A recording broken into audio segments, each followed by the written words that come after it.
Puji Tuhan, kita dalam pemeliharaan Tuhan.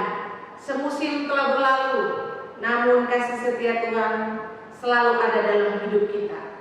Kasih setia Tuhan selalu baru setiap hari, selalu baru setiap saat. Mari kita mau bersyukur kepada Dia. Kita mau angkat puji-pujian, mau mengagung-agungkan Dia, Tuhan kita, Juru Selamat kita. Kita siapkan hati kita, kita bersaat teduh.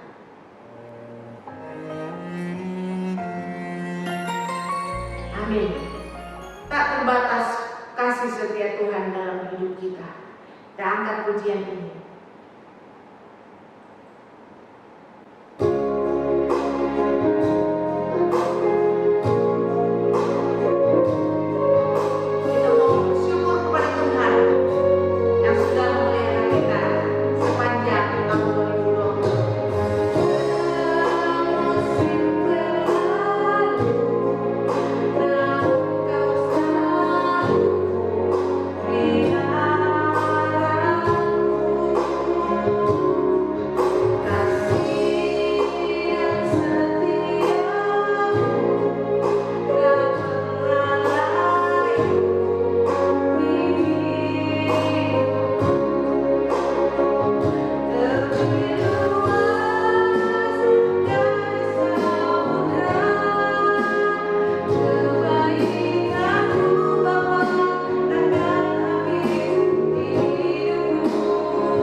Pencipta kita.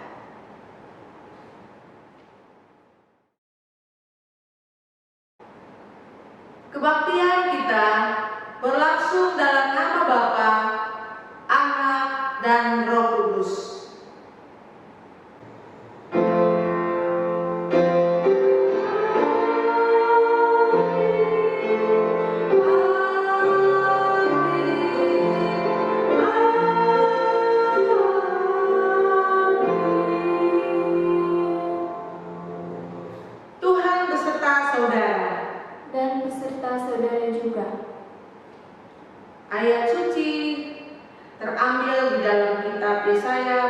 1 ayat 16 sampai ayat yang ke-18. Basuhlah, bersihkanlah dirimu, jauhkanlah perbuatan-perbuatanmu yang jahat dari depan mataku. Berhentilah berbuat jahat, belajarlah berbuat baik, usahakanlah keadilan, kendalikanlah orang kejam, belalah hak anak-anak yatim, perjuangkanlah perkara janda-janda. Marilah, baiklah kita berperkara. Firman Tuhan, sekalipun dosamu merah seperti kirmisi, akan menjadi putih seputih salju. Sekalipun berwarna merah seperti kain kesumba, akan menjadi putih seperti bulu domba. Demikian kata pembuka pada siang hari ini. Kita akan masuk di dalam doa pengakuan dosa. Bapak Ibu, kita akan masuk dalam doa pengakuan dosa. Kita ingat apa yang telah kita lakukan pada minggu yang lalu. Biarlah kita boleh datang ke hadapan Tuhan. Kita boleh mengakui dosa-dosa kita. Mari kita ambil waktu teduh sejenak di hadapan Tuhan untuk kita boleh membiarkan Roh Kudus mengingatkan kita agar dosa-dosa yang selama ini belum kita akui boleh kita katakan di hadapan Tuhan. Mari kita masuk di dalam doa. Bapa di surga, kembali kami datang di hadapan-Mu. Tuhan, kami menyadari betapa lemahnya dan rentannya kami. Seringkali ya Tuhan, kami banyak dihantui perasaan tidak berdaya, tidak berpengharapan. Kami seringkali ya Tuhan dengan sengaja berbuat dosa di hadapan Tuhan. Acap kali ya Tuhan, kami mengambil jalan pintas. Kami mengambil cara kami sendiri untuk menyelesaikan segala persoalan yang ada. Kami tidak sabar, kami tidak datang kepada Tuhan mohon pertolongan Tuhan. Tuhan, ampunilah kami. Kami mohon Tuhan, sucikan kami. Kalau seringkali ya Tuhan, kami seperti domba yang mengambil jalan-jalan sendiri, sehingga kami tersesat dan kami menjadi tidak tahu kami harus kembali kepada Tuhan. Tuhan, kami serahkan doa pengakuan dosa kami. Ampuni kami Tuhan, layakkan kami kembali, supaya kami boleh datang menghampiri Engkau, menerima kembali berkat-berkat-Mu yang Engkau nyatakan lewat kebenaran firman-Mu. Inilah doa kami Bapa, di dalam nama Tuhan Yesus Kristus kami berdoa. Amin. Setelah kita mengaku dosa-dosa kita, kita akan mendengarkan berita anugerah dari Tuhan yang terindah. Mari kita akan baca di dalam Mazmur 103 ayat 8 sampai ayat yang ke-13. Tuhan adalah penyayang dan pengasih, panjang sabar dan berlimpah kasih setia. Tidak selalu ia menuntut dan tidak untuk selama-lamanya ia mendendam. Tidak dilakukannya kepada kita setimpal dengan dosa kita, dan tidak dibalasnya kepada kita setimpal dengan kesalahan kita. Tetapi setinggi langit di atas bumi, demikian besarnya kasih setianya atas orang-orang yang takut akan Dia. Sejauh timur dari barat, demikian dijauhkannya daripada kita pelanggaran kita. Seperti Bapa sayang kepada anak-anaknya, demikian Tuhan sayang kepada orang-orang yang takut akan Dia. Demikianlah berita anugerah dari Allah. Syukur kepada Allah. Kita sudah mendapatkan firman Tuhan tentang berita anugerah buat kita. akan mendengarkan firman Tuhan yang akan disampaikan oleh Pendeta Melisa Sugi Hermanto. Sebelum itu kita mau angkat pujian KPPK nomor 62, Ku Mau Puji Tentang Rahmat-Mu. Ku mau puji tentang rahmat-Mu.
Bapak Ibu, sebelum kita membaca dan merenungkan firman Tuhan, kita akan masuk di dalam doa.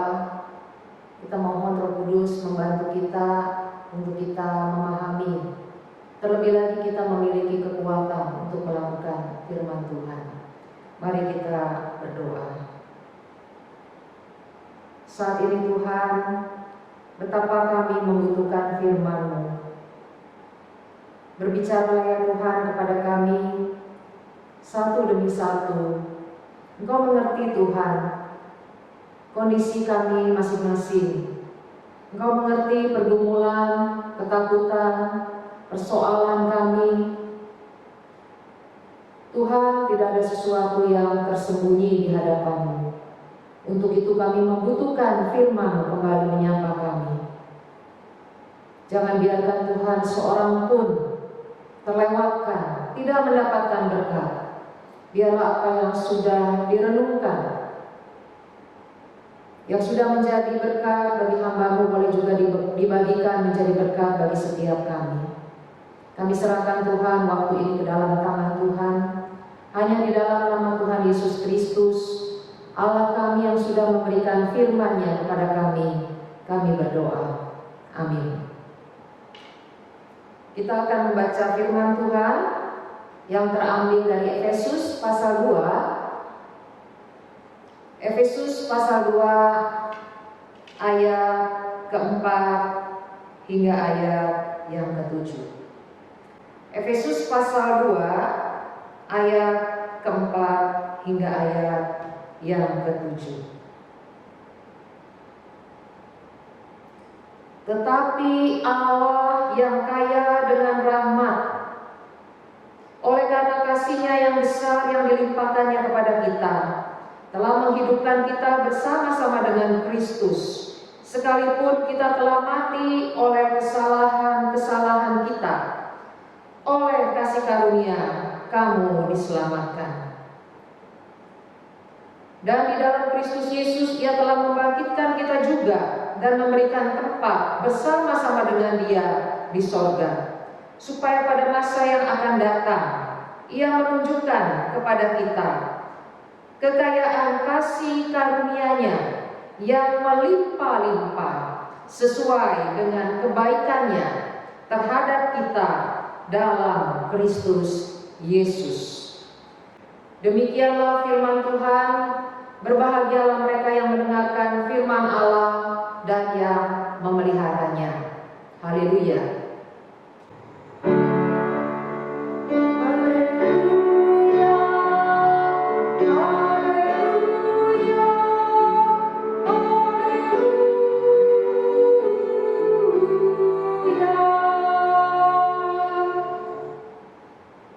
Kita bertemu lagi di akhir daripada bulan Januari di 2021. Tema kita pada pagi ini, kasih karunia Allah tetap bertahan. Kasih karunia Allah tetap bertahan. Bapak Ibu, pasti setiap kita sering mendengar kata kasih karunia. Dalam bahasa Inggrisnya yaitu grace atau anugerah atau pemberian atau hadiah.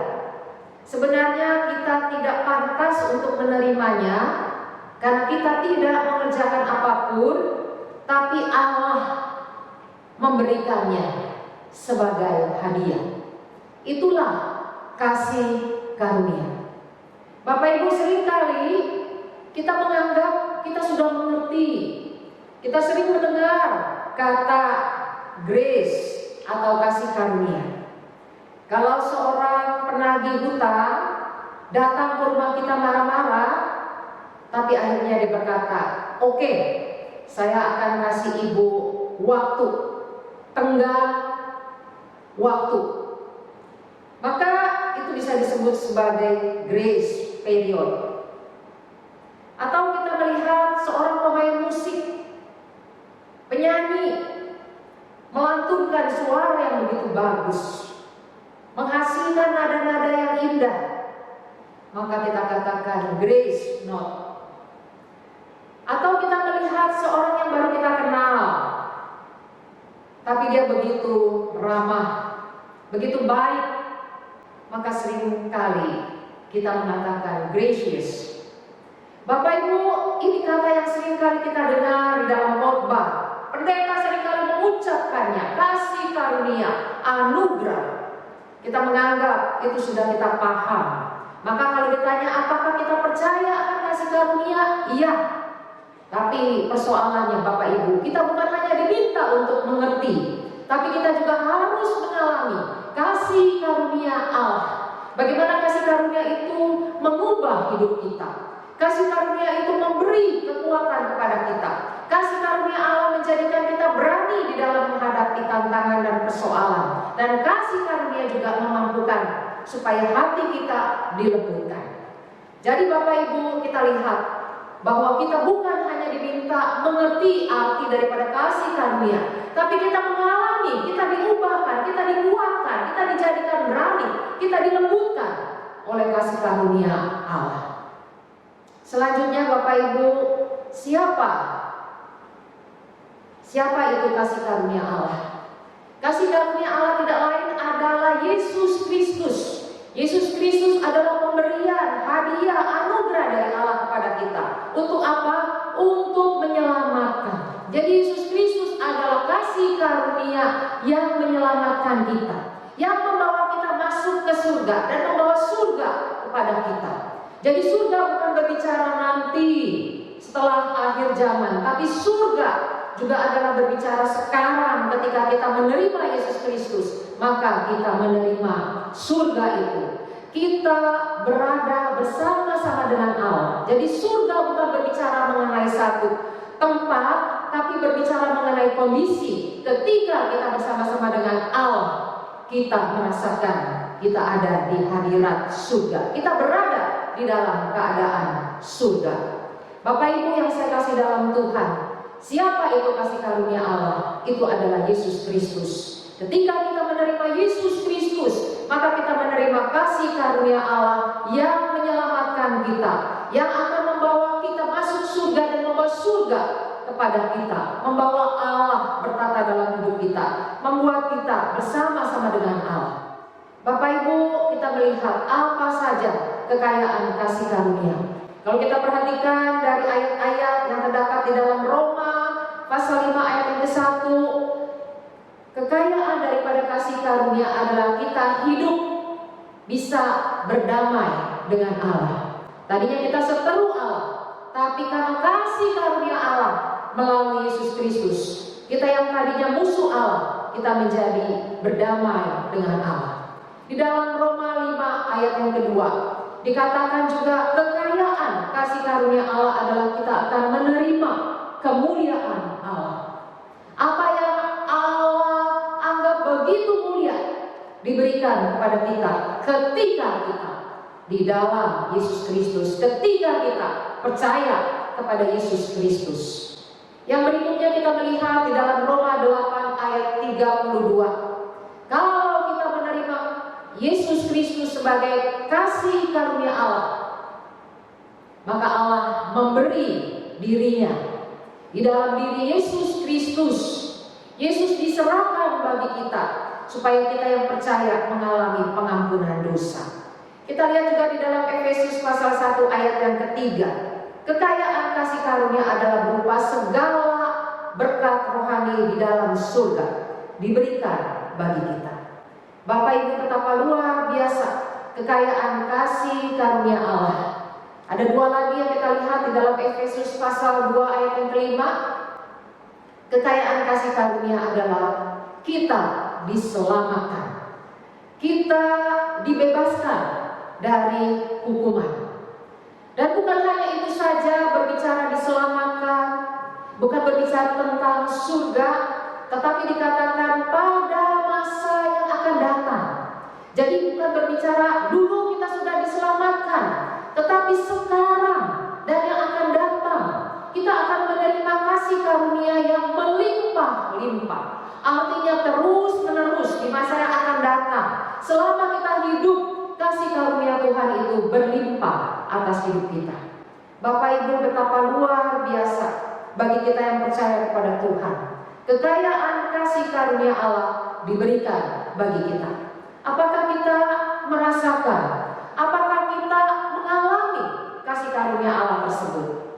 Bapak Ibu yang saya kasih dalam Tuhan, hal berikut yang perlu kita renungkan adalah mengapa kasih karunia Allah cukup mengatasi ketakutan, cukup mengatasi kekhawatiran, persoalan dalam hidup kita.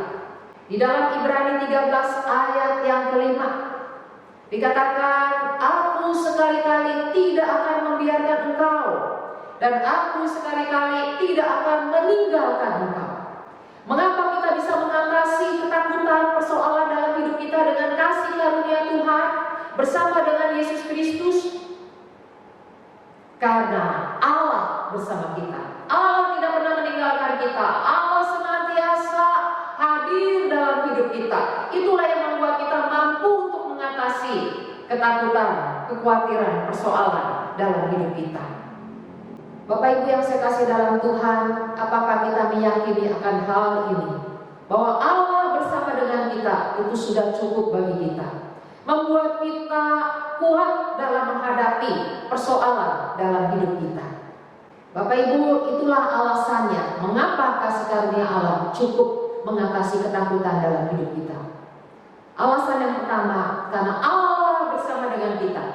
Alasan yang kedua, bahwa kasih karunia itu cukup di dalam segala hal. Cukup mengatasi masalah keuangan kita. Pada waktu kita bersandar bergantung kepada Tuhan, cukup mengatasi masalah kesehatan kita. Bersandar kepada Dia bukan berarti kita bebas dari sakit penyakit, tapi kita mampu, kita kuat menghadapi sakit penyakit dan persoalan di dalam hidup kita. Bapak Ibu yang saya kasih dalam Tuhan, biarlah sekali lagi kita tahu bahwa kasih karunia Allah cukup mengatasi problema dalam hidup kita. Kita lihat selanjutnya bahwa Allah bukan hanya memberikan kasih karunia yang menyelamatkan, tapi Allah juga memberikan begitu banyak kasih karunia penyokong. Ketika kita ada di dalam dunia, Dia tahu bahwa kita sebagai anak-anaknya ini membutuhkan kasih karunia pendukung. Apa saja? Kita bisa baca ya. Dan inilah doaku, semoga kasih-Mu makin melimpah dalam pengetahuan yang benar dan dalam segala macam pengertian, sehingga kamu dapat memilih apa yang baik, supaya kamu suci dan tak bercacat menjelang hari Kristus, penuh dengan buah kebenaran yang dikerjakan oleh Yesus Kristus untuk memuliakan dan memuji Allah. Jadi Bapak Ibu, kita lihat mengapa kasih karunia Allah cukup mengatasi ketakutan, problema dalam hidup kita. Selain Allah bersama dengan kita, kasih karunia Allah itu cukup di dalam segala sesuatu. Bahkan Allah juga memberikan kepada kita ya pengetahuan yang benar dan segala macam pengertian yang makin melimpah. Ketika kita sungguh-sungguh percaya kepada Tuhan, maka kita memiliki pengetahuan yang benar. Kita mempunyai berbagai macam pengertian pada waktu kita diperhadapkan dengan berbagai persoalan. Bahkan dikatakan kita dapat memilih yang baik di antara yang ada. Di sini juga dikatakan kita penuh dengan buah kebenaran. Jelas kita tidak mungkin mengerjakannya, tapi dikerjakan oleh Yesus. Untuk apa? Supaya kita dapat memuliakan Allah. Kita bisa berbuat benar, bukan karena kita hebat, tetapi supaya kita dapat memuliakan Allah. Bapak Ibu, sampai di sini kita melihat ternyata kita adalah orang-orang yang sepatutnya berbahagia karena kita sudah menerima Yesus Kristus sebagai karunia, kasih karunia dari Allah, dan kita mendapatkan kekayaan kasih karunia-Nya yang begitu banyak yang membuat kita mampu mengatasi persoalan di dalam hidup kita. Bapak Ibu, bagaimana dengan kita? Adakah kita masih merasa kewalahan dalam menghadapi problema di dalam hidup kita? Biarlah kita mulai kembali datang kepada Tuhan. Ada sebuah kisah yang menceritakan bahwa kasih karunia Allah cukup mengatasi kekhawatiran, ketakutan di dalam hidup kita. Bapak Ibu, kita akan mendengarkan sebuah kisah nyata bagaimana kasih karunia Allah itu cukup mengatasi kekhawatiran, ketakutan di dalam hidup kita. Kyle dan Heather adalah ayah dengan anak. Mereka dua-dua adalah berprofesi sebagai dokter dan mereka melayani sebagai misionari di daerah Zimbabwe, melayani pasien AIDS. Mereka tahu ada risiko yang akan mereka terima ketika mereka banyak berhubungan dengan pasien atau merawat pasien AIDS ini. Satu waktu si anak melihat ayahnya bahwa ada tanda-tanda ayahnya ini akan terkena penyakit AIDS. Bukan hanya itu saja, dia melihat kondisi ayahnya semakin memburuk.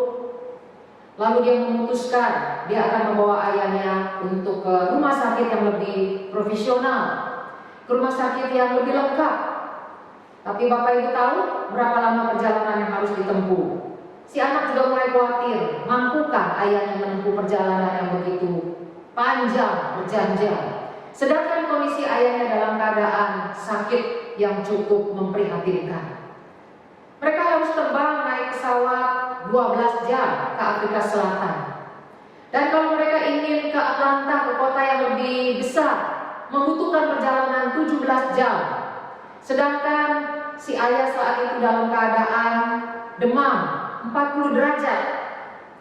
Dan sebagai dokter dia tahu dengan tanda-tanda yang ada pada ayahnya, si anak tahu bahwa ayahnya akan mengalami gagal hati secara akut.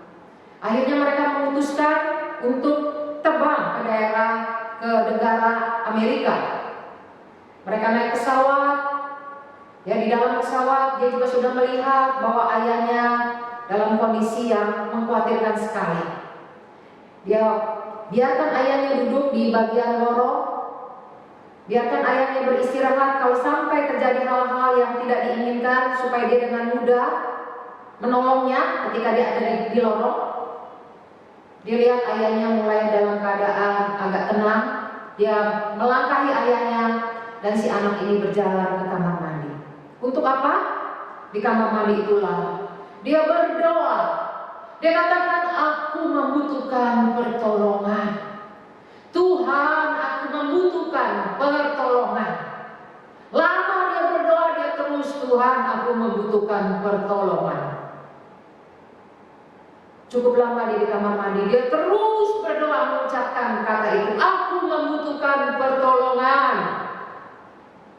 Akhirnya dia sadar kalau dia terlalu lama di kamar mandi, bisa jadi penumpang lain ingin menggunakan kamar mandi, dan dia segera keluar. Betul, di depan sudah ada 4 pria yang menunggu. Ternyata 4 pria ini cukup khawatir kenapa bapak ini masuk ke kamar mandi gak keluar-keluar. Sehingga seorang pria bertanya, apakah Mister baik-baik saja? Lalu anaknya ini berkatakan, ya saya baik-baik saja. Supaya tidak menimbulkan kekhawatiran dan sebagainya, dia menjelaskan, saya adalah seorang dokter. Lalu pria itu juga memperkenalkan diri, saya juga adalah seorang dokter. Teman saya ini 3 juga adalah seorang dokter. Dia katakan penumpang ini 96 penumpang lainnya adalah dokter-dokter. Mereka 100 dokter dari Meksiko. Bapak Ibu sampai di sini mengerti arti kisah ini? Disitulah kita berterima kasih kepada Tuhan. Dia tahu tangan Tuhan sedang bekerja. Ada orang-orang yang tepat di dalam pesawat. Memang mereka tidak mampu berbuat banyak, tapi mereka memperkenalkan seorang dokter penyakit menular yang siap untuk menolong ayahnya, sehingga anaknya ini bisa beristirahat sejenak. Bapak Ibu, akhirnya kita melihat bagaimana Kyle itu tertolong karena mereka berada di tangan orang-orang yang tepat, terutama karena kasih karunia Allah bekerja menolong Kyle dan Heather. Bapak Ibu yang saya kasih dalam Tuhan, adakah kita juga bisa menceritakan kasih karunia Tuhan di dalam hidup kita yang begitu melimpah? Atau saat ini hati kita dipenuhi dengan begitu banyak kekhawatiran? Kita bisa membuat daftar kekhawatiran. Saya membuat list di sini. Kita khawatir akan penyakit, kita khawatir akan kesehatan kita di masa pandemi, kita khawatir uang kita tidak akan cukup untuk kebutuhan bulan ini, kita khawatir akan pekerjaan kita, usaha kita khawatir kalau ada anggota keluarga kita yang tidak juga mau bertobat atau lainnya. Kita bisa menambahkan daftar ini dengan khawatir lainnya.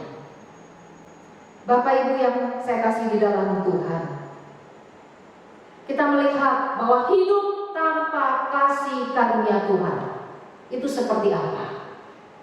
Hidup tanpa kasih karunia Tuhan, hidup kita menjadi seperti apa?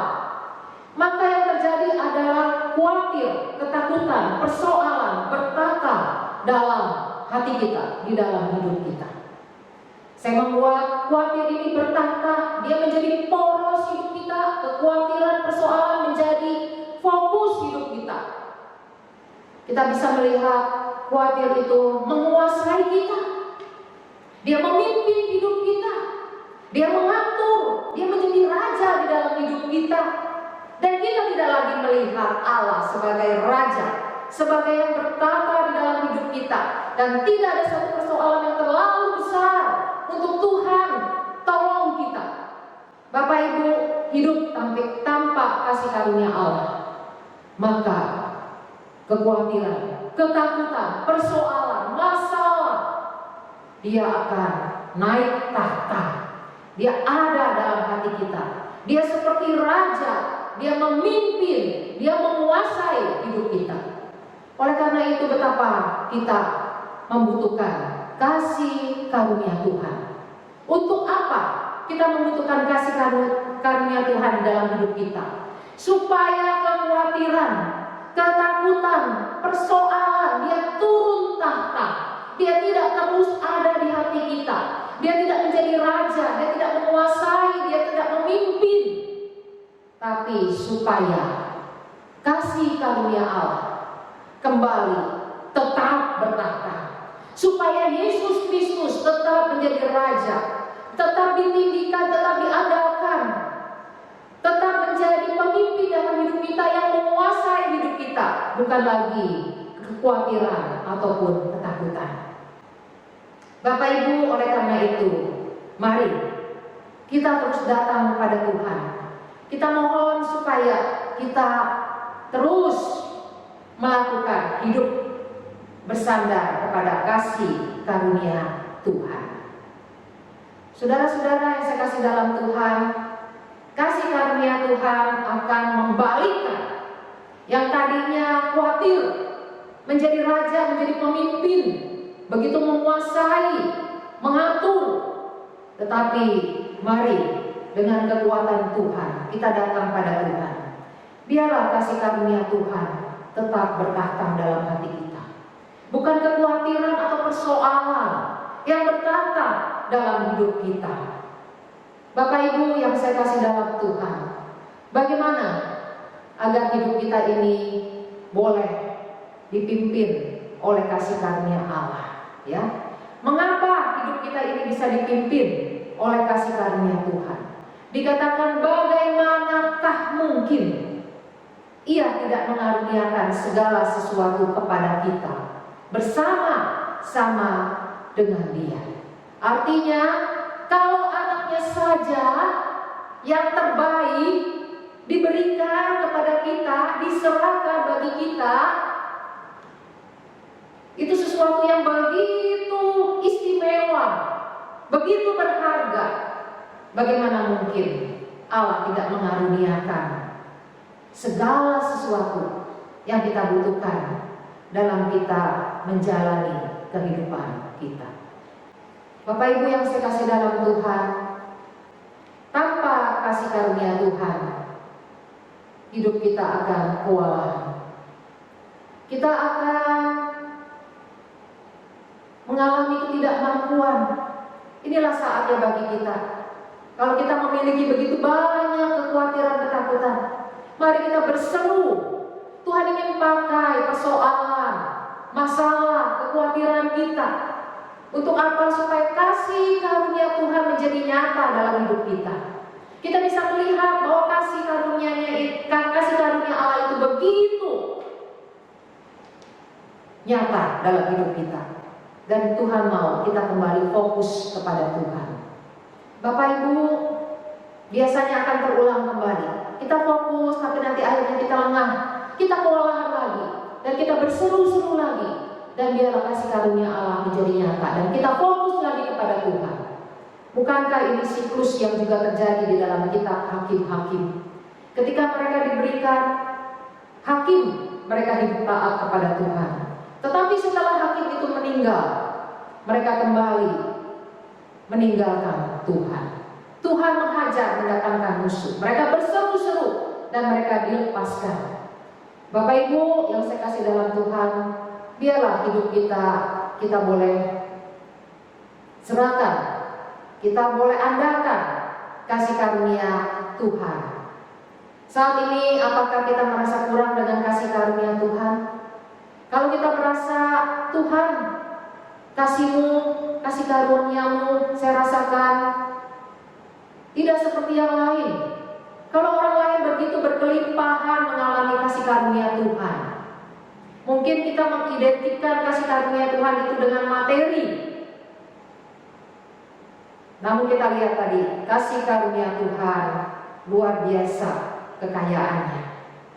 Kita lihat, kalau kita merasa kurang, kita datang kepada Tuhan. Untuk apa?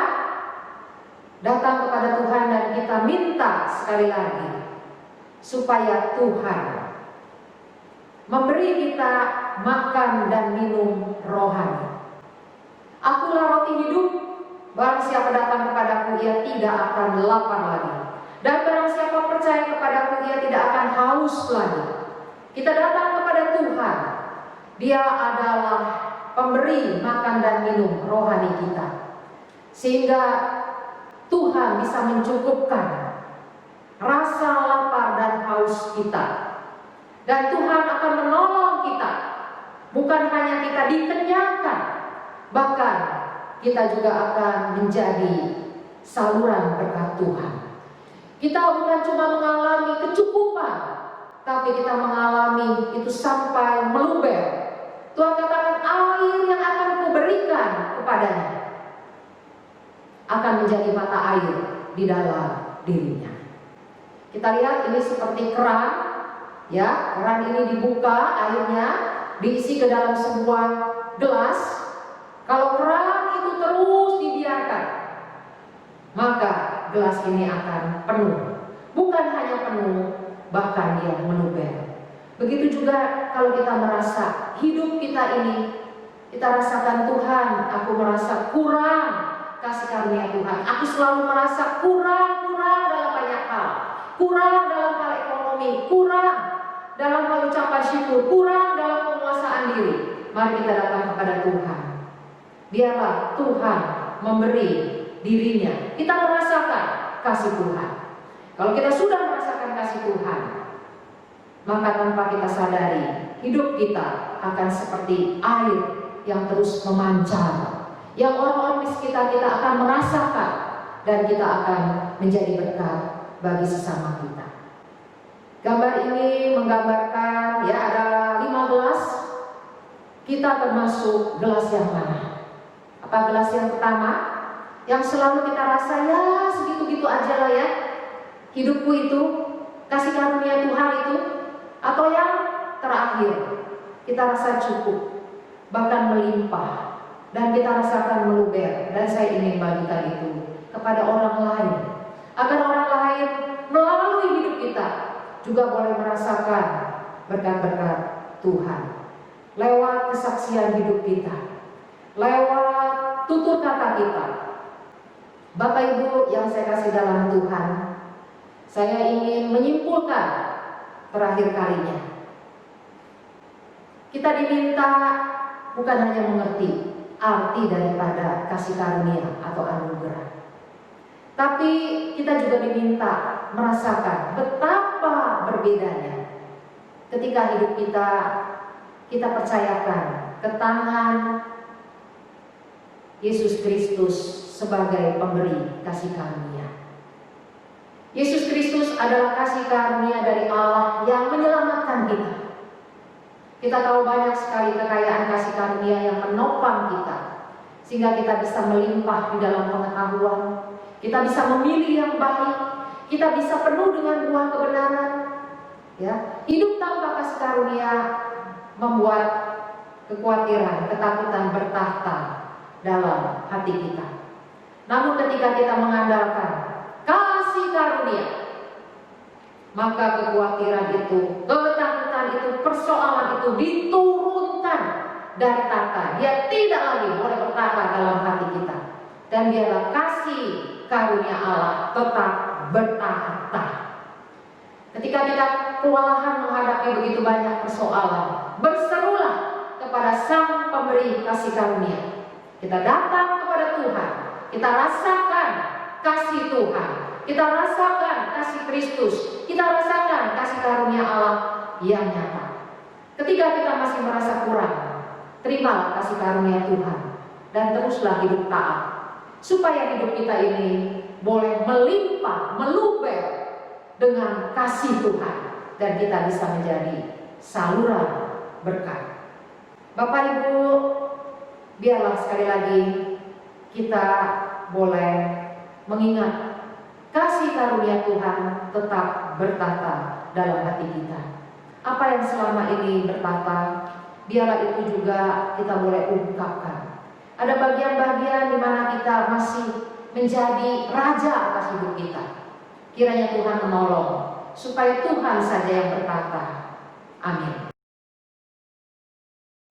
Kita sudah mendengarkan firman Tuhan, saatnya kita bersama-sama seluruh orang percaya mengaku pengakuan iman rasuli. Mari kita berdiri. Pengakuan iman rasuli.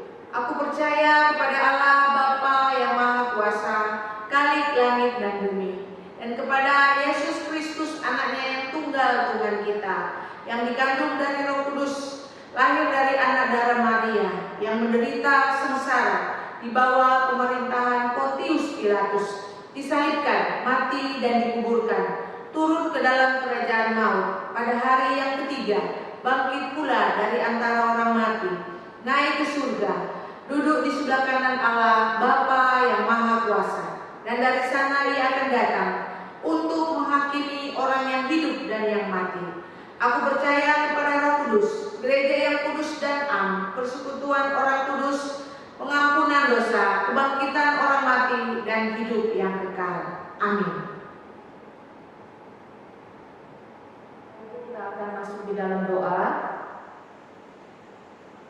kita berdoa untuk firman Tuhan, berdoa juga untuk yang berulang tahun, yang mengalami sakit penyakit, yang mengalami persoalan keluarga, ekonomi, persoalan-persoalan lainnya.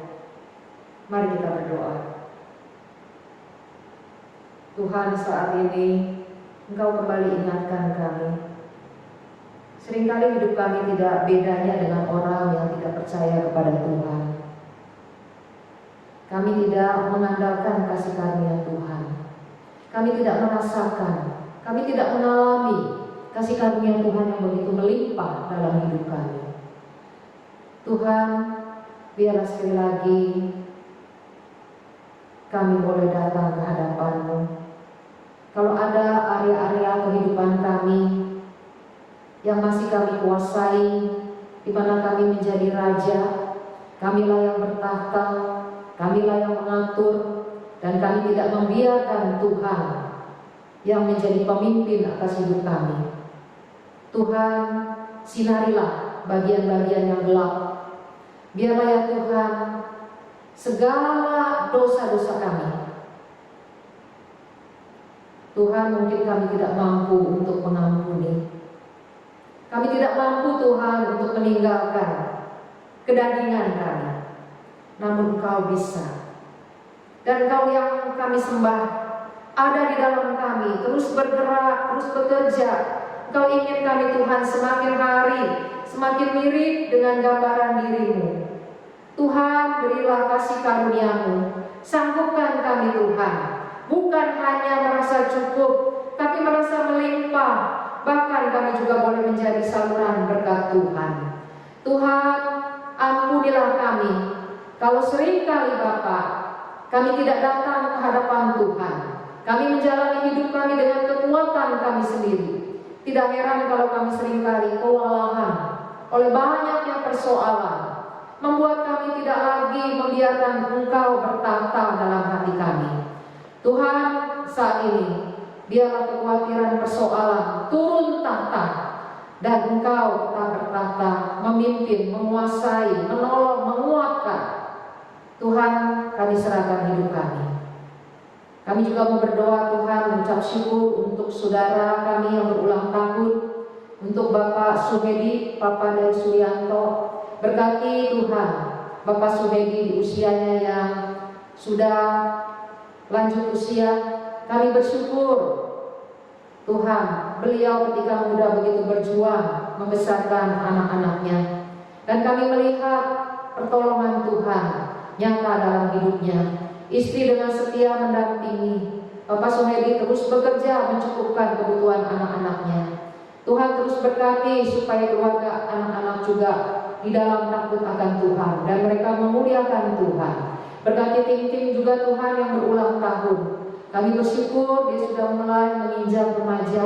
Berkati masa remajanya supaya dia juga boleh menjadikan Engkau Tuhan sebagai kesenangannya. Bukan kesenangan duniawi semata-mata yang dikejar, tetapi apa yang Tuhan kehendaki, itulah juga yang dia kerjakan. Kami berdoa juga Tuhan untuk Bapak Wipin sebagai diaken di gereja kami yang berulang tahun. Berkati Tuhan, sekali lagi kehidupannya, kerohaniannya, pelayanannya, mampukan Tuhan diaken Wipin menjadi saksi Tuhan. Berkati hidupnya Tuhan sebagai kepala rumah tangga, juga sebagai anak tunggal buat mamanya. Tuhan, kami mengucap syukur untuk mama yang sudah percaya kepada-Mu. Tuhan yang terus kuatkan imannya supaya mama juga tetap menjadi pengikut Tuhan yang setia. Kami menyerahkan juga Tuhan untuk jemaat kami yang lainnya yang di dalam keadaan sakit. Tuhan tahu apa yang mereka rasakan. Tuhan, Engkau datang menjenguk satu persatu. Apa yang mereka alami, Tuhan mengerti, karena Engkau ada di dalam hati mereka. Hiburkan Tuhan, sembuhkan Bapa, jamah Tuhan. Biarlah mujizat-Mu, kasih karunia-Mu Tuhan yang cukup dalam segala sesuatu, juga mencukupkan mereka dalam menghadapi sakit penyakit. Berkati Tuhan dan topang keluarga besar Ibu Marta, Romba.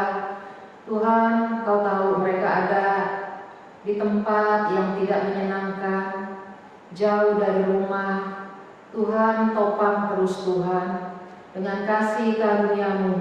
Kau memberikan Tuhan apa yang paling mereka butuhkan, penghiburan-Mu, kebutuhan jasmani. Kami tetap serahkan Tuhan kesehatan mereka juga ke dalam tangan Tuhan. Kami menyerahkan untuk pemerintah kami. Tuhan juga berkati pemerintah kami Tuhan dalam mengatasi akan virus ini. Tuhan, kami melihat ada begitu banyak masyarakat yang tidak lagi menyadari pentingnya menjaga protokol kesehatan. Tuhan, hanya Engkau yang sanggup mengingatkan. Tolong Tuhan supaya negara kami tidak terus mengalami krisis kesehatan yang akan berdampak kepada krisis keuangan. Tuhan, tolong pemerintah kami, berikan juga Tuhan kemampuan di dalam mengambil kebijakan-kebijakan. Tuhan juga yang terus menyadarkan masyarakat supaya mereka juga mau mendukung program pemerintah. Kami mau serahkan Tuhan, sekali lagi Tuhan, seluruh doa-doa kami ke dalam tangan Tuhan. Hanya di dalam nama Tuhan Yesus Kristus kami berdoa. Amin. Saatnya kita akan memberikan persembahan. Persembahan boleh ditransfer ke rekening gereja GKI Terang Hidup ataupun dibawa langsung ke gereja. Nats persembahan terambil di dalam 1 Tawari 29 ayat 17a. Demikian firman Tuhan. Aku tahu ya Allahku bahwa Engkau adalah penguji hati dan berkenan kepada keikhlasan. Maka aku pun mempersembahkan semuanya itu dengan sukarela dan tulus ikhlas. Dan sekarang umat-Mu yang hadir di sini telah kulihat memberikan persembahan sukarela kepadamu dengan sukacita. Kita akan mengakhiri ibadah kita, pengutusan dan berkat akan dipimpin oleh Pendeta Melisa Sugiharmanto. Di akhir ibadah kita akan mengangkat pujian KPPK nomor 276, Ku Mau Setia.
Kebaktian selesai, kita akan menerima berkat Tuhan. Saya undang untuk berdiri, kita akan menerima berkat-Nya. Supaya pada masa yang akan datang, Ia menunjukkan kepada kita kekayaan kasih karunia-Nya yang melimpah-limpah, sesuai dengan kebaikan-Nya terhadap kita dalam Kristus Yesus. Tuhan memberkati setiap kita dengan kekuatan dari Allah Bapa, Allah Anak dan Allah Roh Kudus. Biarlah kita boleh merasakan kasih karunia Tuhan dan kita boleh hidup berbeda demi untuk kemuliaan Tuhan. Amin.